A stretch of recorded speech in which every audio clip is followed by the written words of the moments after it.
56쪽을 제가 읽겠습니다. 바울은 고린도 교회 세 번째 방문과 관련해서 마지막 권고를 합니다. 바울은 전에 죄 지은 자들과 남은 모든 자들을 용서하지 않겠다고 말합니다. 그리고 바울은 고린도 교인들에게 스스로 자기 믿음을 검증할 것을 요구합니다.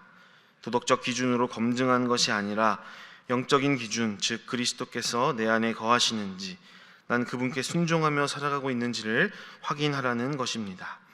이제 바울은 이 서신을 마감하면서 고린도 교인들에게 마지막으로 권면과 인사를 합니다. 오늘은 고린도후서 13장의 말씀입니다. 이제 오늘 본문을 끝으로 우리가 고린도 전후서가 끝나게 되는데요. 고린도후서 1장부터 우리 13장까지의 말씀을 다시 한번 떠올려 볼 때 중간에 이제 8장과 9장 이제 헌금에 대한 그 권면의 말씀을 제외하면 1장부터 13장까지 일관되게 계속해서 이야기하고 있는 내용이 사도직에 대한 바울의 변호가 주된 내용을 이루고 있었다는 것을 우리가 기억할 수가 있습니다. 그리고 오늘 우리가 읽은 13장에 이제 고린도 교회를 향한 이 권고의 내용에도 그간의 고린도 교회 성도들의 잘못된 행동을 바로잡기를 원한다라는 그런 내용과 더불어서 자신을 그들의 사도로 인정해 주기를 바란다는 그런 내용들이 주를 이루고 있습니다. 그렇게 끊임없이 바울이 진짜 참 사도인지 계속해서 그의 사도권에 대해서 물어보면서 무언가를 증거해 주기를 바라고 자신이 진짜 사도라는 것을 우리한테 뭔가 증명해 주기를 바라는 이 고린도 교회 성도들을 향해서 바울이 오늘 말씀 3절과 4절에서 답을 하고 있습니다. 근데 이 말씀은 우리가 앞에서 읽었던 11장과 또 12장의 그 말씀과도 맥락을 같이 하는 말씀으로 우리가 흔히 약함의 신학이다라고 이야기하는 말씀입니다. 오늘은 우리 고린도 후서를 다시 한번 복습하고 또 정리하는 마음으로 다시 한번 약함이 강함이 되는 이 신앙의 신비를 우리가 같이 함께 살펴보고 주신 말씀 가지고 함께 기도하도록 하겠습니다. 여러분이 고린도 후서를 주의 깊게 읽으셨다고 한다면 누군가가 사도 바울은 어떤 사람입니까? 이렇게 물었을 때 여러분 이렇게 아마 대답하실 수가 있을 겁니다. 사도 바울은 약함을 자랑하던 사람입니다. 앞에서 말씀드린 것처럼 고린도 교회에서는 계속해서 의심하면서 물었습니다. 바울, 당신이 정말 그리스도의 사도가 맞습니까? 말하는 것도 뭔가 좀 시원찮은 것 같고 또 외관적으로도 뭔가 병약한 것 같은데 그리스도가 정말 당신을 통해서 말씀하시는 것이 분명합니까? 계속해서 이러한 의구심과 질문들을 던져왔습니다. 어떻게 보면 듣는 사람 입장에서 참 자존심이 상할 수도 있고 이걸 어떻게 대답해야 될까 굉장히 민감할 수 있는 이 질문에 대해서 사도 바울은 앞에서 11장 고린도후서 11장 30절에서 33절의 내용을 보면 이렇게 이야기를 하고 있습니다. 내가 부득불 자랑할진대 내가 약한 것을 자랑하리라 라고 말씀합니다. 그리고 31절에서 33절의 말씀의 내용을 덧붙이는데요, 이런 내용이었습니다. 내가 하나님 앞에서 거짓말이 아니라 정말로 진실을 이야기를 하는데 내가 다메섹이라고 하는 성에 있을 때 아레다 왕의 신하가 나를 잡으려고 성을 수색했습니다. 근데 그때 내가 광주리를 타고 창문 밖으로 성벽을 빠져나갔습니다. 여러분 이 사건을 한번 떠올려 봤을 때 동시대를 살았던 남성이라고 한다면 정말 이것을 당당하게 말하는 것이 아니라 감추고 싶은 수치스러운 사건이었습니다. 이 당시의 고린도 지역에 가면 큰 벽화나 조각상들을 많이 볼 수가 있는데 그 중에서도 성벽 모양으로 생긴 그런 성벽 모양으로 생긴 그런 관의 그림이나 그런 관을 쓰고 있는 동상들이 굉장히 많이 있었습니다. 이 성벽 모양의 관을 라틴어로 코로나 무랄리스라고 이렇게 이야기를 하는데 이 관을 얻는 것이 당시에 굉장히 큰 영예였다라고 이야기를 합니다. 근데 이 관이 누구한테 수여가 되는가 하면 특별히 군인들, 그 중에서도 정말 자살에 가까운 용기를 발휘하여서 적의 성에 먼저 가장 올라가는 그런 무훈을 세운 용사에게 수여하는 관이었다고 합니다. 반대로 도망을 치거나 내려오게 되면 굉장한 수치로 여겼다는 것이죠. 여러분 이러한 것들이 말해주는 것이 무엇이냐면 당시의 그 고린도 교회 지역의 그 사람들은 강함, 능력 이런 것들을 숭배하고 있었다는 것이죠. 그러면 그 당시를 살았던 그리스도인들은 어땠을까요? 그리스도인들도 이런 시대적인 지배적 가치관에서 자유롭지가 못했습니다. 그런데 오늘 말씀에서처럼 바울이 성에서 광주리를 타고 도망친 정말 누구에게도 부끄러워서 말하고 싶지 않은 아주 약한 이야기를 고린도 교회 성도들한테, 한껏 예민해 있는 고린도 교회 성도들한테 하나님 앞에서 맹세하면서 이야기하는 것이죠.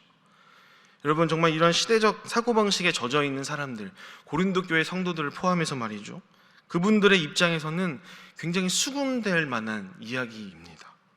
이 이야기를 들었을 고린도 교회 성도들이 뭐라고 이야기했을까요? 얼마나 당황했을까요? 어이가 없었을 겁니다. 그게 자랑이냐? 아마 이렇게 말하지 않았을까 생각합니다.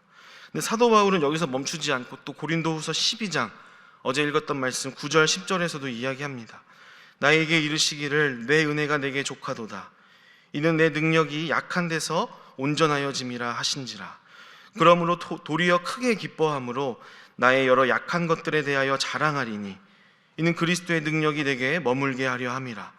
그러므로 내가 그리스도를 위하여 약한 것들과 능욕과 궁핍과 박해와 곤고를 기뻐하노니 이는 내가 약한 그때에 강함이라. 이렇게 이야기를 합니다.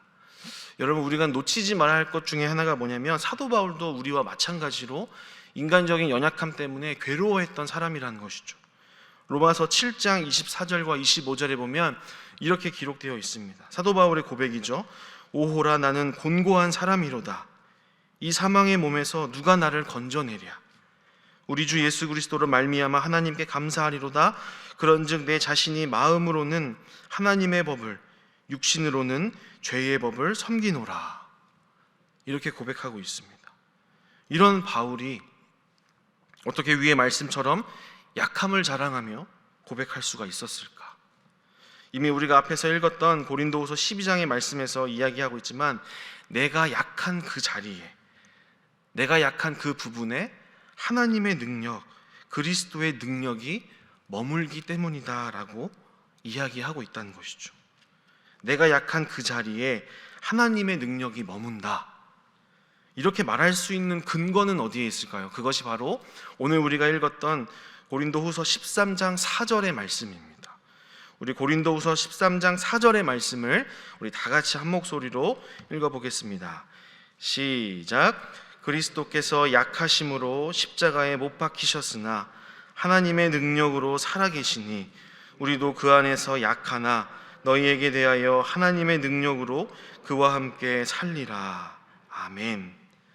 여러분, 바울은 예수 그리스도께서 세상에서 가장 약하고 약한 모습으로 채찍과 매를 맞으셨고, 그리고 너무나 허망하게 십자가에 못 박혀 돌아가셨지만 거기서 끝나버린 것이 아니라 하나님의 놀라우신 능력이 임하여서 그 누구도 예상하지 못했고 그 누구도 상상할 수 없었던 부활이라는 모습으로 살아나신 것을 보고 깨닫게 되었습니다. 무엇이냐면 우리도 마찬가지로 정말 어쩔 수 없는 우리의 연약한 몸, 또 연약한 마음일지라도 바로 그 자리에 하나님의 능력이 드러나고 하나님의 기적이라는 꽃이 정말 흐드러지게 피어나는 그런 꽃밭이 될 수 있다라고 믿었다라는 것입니다. 여러분, 그래서 사도 바울이 약함을 자랑하면서 내가 약한 그때의 강함이다 라는 이 고백이 단순히 그냥 패배자의, 약자의 정신승리법이 아닙니다. 그리고 현실의 냉혹함을 모르는 그냥 순진한 신앙인의 낭만적인 고백도 아닙니다. 이 고백은 그리스도께서 약한 모습으로 십자가에 달리셨지만 하나님의 능력으로 부활하심을 믿는 자들, 또 그분을 따라가는 자들이, 그런 사람들이 살아가는 새로운 삶의 방식을 이야기하고 있다는 것이죠. 여러분, 지금 우리가 살아가고 있는 이 시대나 고린도 교회 성도들이 있었던 그 시대나 여전히 세상이 어떤 세상입니까? 강자 독식, 약육 강식, 자연도태의 가치가 다스리고 있는 세상입니다. 그런데 이런 세상 속에서 살아가고 있는 그리스도인이라고 부르는 사람들이라고 다르게 좀 살아가고 있습니까? 우리 역시 이 시대의 코로나 무랄리스라고 부를 수 있는 힘있고 빽있고 능력있고 돈 많고 학벌 좋고 또 세련되고 인기 많은 것들을 우리도 동일하게 추구하며 살아가고 있습니다. 또 우리는 우리의 약함과 부족함을 직면할 때마다 강하게 해달라고, 채워달라고 우리가 간구합니다. 또 하나님께 쓰임 받으려면 더 능력이 있어야 되고, 더 커야 되고, 더 부유해야 되고, 더 강해져야 된다고 우리가 굳게 믿고 있습니다. 여러분, 하나님이 보시기에도 우리에게 정말 필요한 것이 이러한 강함, 더 강한 것, 더 큰 능력이라면 왜 하나님께서는 바로바로 우리의 기도에 응답하지 않으시고 즉각적으로 우리에게 주시지 않을까? 왜 우리를 계속 여전히 약함 가운데 두시는 걸까 생각해 보게 됩니다. 세상의 모든 약하고 부족한 이들이 강하고 부자가 되려고 필사적으로 노력하는 이 세상에서 과연 그리스도인들은 어떤 존재로 살아가야 하는 것일까? 오늘 우리가 읽은 말씀에 비추어 본다면 우리가 다시 한번 새롭게 이렇게 정의 내려볼 수 있을 것입니다. 그리스도인은 약함과 부족함이 하나님이 가장 즐거이 거하시는 장소라는 것을 드러내도록 부름받은 사람들이다. 이렇게 이야기할 수 있을 것입니다. 여러분, 우리가 성경에서 기록하는 중요한 신앙인이라고 생각하는 그 인물들을 아주 조금만 떠올려 보십시오. 우리 믿음의 조상이라고 말하는 아브라함, 목숨이 두려워서 아내를 누이라고 속이는 사람이었고요. 또 이스라엘 12지파를 낳은 어머니 격인 레아는 외모가 못생겼고 남편의 사랑을 못 받았습니다. 또 민족의 영웅 모세는 어떤 사람이었습니까? 살인 전과에 말도 잘하지 못하는 사람이었습니다. 또 17 정복을 도왔던 라합은 기생 출신이었고, 다윗은 간음과 살인, 또 베드로는 예수님을 배신한 배신자. 무엇보다 예수님은 인간적으로 사생아로 태어나셨고 십자가에 허망하게 무기력하게 죽으셨습니다. 여러분, 이런 것들을 생각해 볼 때 우리가 참 이해할 수 없지만 우리가 믿는 하나님께서는요, 인간의 무기력함, 무능력함, 연약함, 가난함, 부족한 인격, 불만족스러운 외모, 이런 것들을 통해서 자신을 활발하게 계시하시기를 기뻐하시는 분이라는 것을 믿으시기를 주님의 이름으로 축복합니다. 문제는 우리 자신입니다. 우리 자신. 왜냐하면 우리는 이런 것들이 싫거든요. 우리는 이런 연약함을 가지고 있는 것이 불안하고 불편하고 굉장히 싫습니다. 그러나 여러분, 하나님께서 이것을 우리에게 두신 것이라면, 이것을 통해서 하나님의 강함이 나를 통해서 흘러나오게 하시려고 한다면, 그래서 강함과 능력, 부요함이 우상처럼 경배받는 이 세상에서 우리의 약함으로 하나님의 영광을 드러나게 하는 그런 소명을 우리한테 주시려고 하신다면, 우리가 다음에 3가지 기도 제목으로 기도할 수 있기를 소망합니다.